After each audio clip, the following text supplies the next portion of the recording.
সফলতা কি? অনেক টাকা, বড় ডিগ্রি, নাকি সমাজের বুকে বুক ফুলিয়ে হাঁটার মতো কোনো পদবি? আমরা যখন সাফল্যের পেছনে অন্ধের মতো ছুটছি, ঠিক তখন আমাদের চারপাশ থেকে হারিয়ে যাচ্ছে সবচেয়ে দামি অনুভূতিগুলো। এমন এক চরম অবক্ষয় আর নির্মমতার গল্প রচিত হলো রাজধানীর মিরপুরের বুকে। মিরপুরের ৬ নম্বর সেকশনের একটি আবাসিক ফ্ল্যাটে পুলিশ ঘরের দরজা খুলে যা দেখল তা দেখার জন্য হয়তো কোনো সন্তানই প্রস্তুত থাকে না। বিছানায় পড়ে আছে ৭২ বছর বয়সী বৃদ্ধা নূরজাহান বেগমের নিথর দেহ। বললে ভুল হবে, তীব্র পচনে মাংস গলে বিছানায় খসে পড়েছে, বাসা বেঁধেছে পোকা। চিকিৎসকদের ধারণা অন্তত ৭ থেকে ৮ দিন আগে এই পৃথিবীর মায়া ত্যাগ করেছেন তিনি। কিন্তু ট্র্যাজেডি এখানে নয়। ট্র্যাজেডি হলো, যে ঘর থেকে এই পচা গন্ধ বের হচ্ছিল সেই একই ফ্ল্যাটের পাশের রুমেই থাকতেন তার মেয়ে। একই ছাদের নিচে মাত্র কয়েক হাত দূরত্বে মা মরে পচে রইলেন, অথচ ৭-৮ দিন ধরে মেয়ে টেরই পেলেন না। রোববার রাতে যখন তিনি মাকে ডাকতে যান, সাড়া না পেয়ে ভাবলেন মা হয়তো অসুস্থ।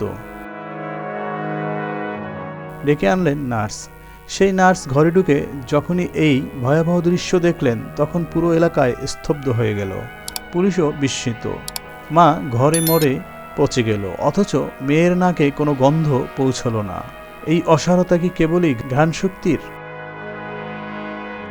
নাকি আমাদের ভেতরের মানবিকতার? এবার তাকানো যাক এই মায়ের সফলতার খতিয়ানের দিকে। নূরজাহান বেগম কোনো সাধারণ মা ছিলেন না। তিনি সন্তানদের তথাকথিত প্রতিষ্ঠিত করে গড়ে তুলেছিলেন। তার এক ছেলে মংলা স্থলবন্দরের যুগ্ম সচিব, আর এক ছেলে দেশের সর্বোচ্চ বিদ্যাপীঠ বুয়েটের শিক্ষক। কি চমৎকার এক সফল পরিবার! কিন্তু মায়ের শেষ সময়ে এই সফল সন্তানরা কেউই তার পাশে ছিলেন না। মায়ের মৃত্যুর খবর পেয়ে শিক্ষক ছেলেটি এলেও সেই সচিব ছেলেটির আসার সময়টুকুও হয়নি। যে মা নিজের রক্ত জল করে সন্তানদের সমাজের উঁচুতলায় বসালেন, সে মায়ের গলিত লাশের পাশে দাঁড়ানোর ফুরসত মিলল না তার সন্তানদের।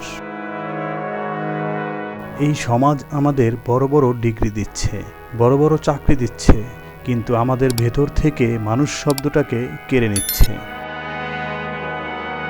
একই ঘরে থেকেও যে সন্তান মায়ের বেঁচে থাকা বা মরে যাবার খবর রাখে না, সেই সন্তানের সাফল্যের মূল্য কতটুকু?